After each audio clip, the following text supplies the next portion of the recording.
қазақ тілі тапсырмаларын жеңіл әрі оңай түрде орындау үшін менің YouTube каналыма тіркеліп алыңыздар. Бірінші тапсырмада ой түрткі сұрақтарға жауап берейік. Біріншісіне, көшпенділер өмірінде төрт түлік малдың маңызы зор болған. Себебі көшпенділердің өмір салты төрт түлік малмен тікелей байланысты.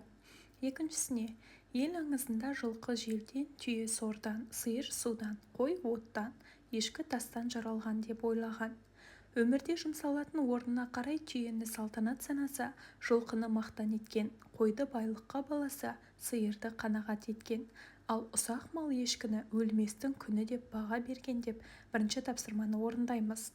Ал екінші тапсырманы үзінді. Қазақтың ішсе асы, кисе киімі, мінсе көлігі, тұтынса бұйымы, берсе сыйы, дауласа құны болған төрт түлік мал көшпенділер тіршілігінің негізін құраған, өмірлік салты мен дүниелік танымында маңызы зор болған. Түсіндірме: көшпенділер үшін төрт түлік мал төрт құбыласымен тең, өмірінің бар бөлшегі, маңызды бір бөлігі іспеттес болған деп түсінемін деп екінші тапсырмада үзінді мен түсіндірмені жазып шығасыздар. Ал келесі тапсырмада мақал-мәтелдердегі қай жерде кідіріс тұрғанын бірге анықтайық.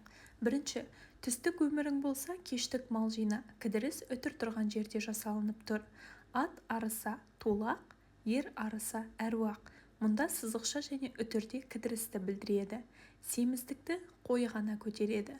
Мағынаны бөлу үшін семіздікті сөзінен кейін кідіріс жасалынып тұр. Бір биеден ала да, құла да туады. Бір биеден мағыналық бөлік ала да, құла да. Салыстыру: осы жерлерде кідіріс тұр. Ат қадірін жоқ білмес, ас қадірін тоқ білмес. Әрбір салыстыруда кідіріс бар. Сиыр су ішсе, бұзау мұз жалайды. Үтір арқылы грамматикалық кідіріс бар. Тай атқа жеткізер, ат мұратқа жеткізер. Мағына салыстыру үшін кідіріс жасалады. Ат тұяғын тай басар. Ат тұяғын жеке мағыналық бөлік, сондықтан кідіріс жасалынып тұр. Келесі жұмбақтарда. Жұмбақтарда фонетикалық және логикалық кідіріс түрлері бар. Кідірістер қай жерге қойылған, сол жер сіздерге сызықшамен белгіленіп көрсетіліп тұр. Төрт түлік мал атаулары. Түйе өсу жасына қарай бота, тайлақ, қоспақ, бесі, нар, інген. Қасиетіне қарай нар, әруана, жампоз. Өсу жасына қарай жылқы, құлын, тай, құнан, дөнен, бесті, ат, бие.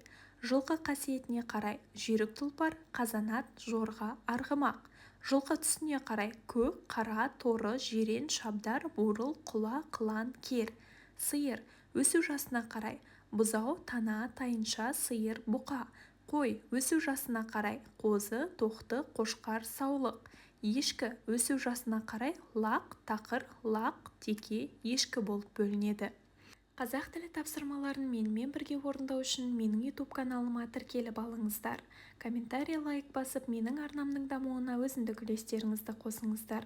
Қазақ тілі және қазақ әдебиеті тапсырмалары бойынша шұғыл сұрақтарыңыз болса, төмендегі үй тапсырмасына көмек группасына жазуларыңызға болады.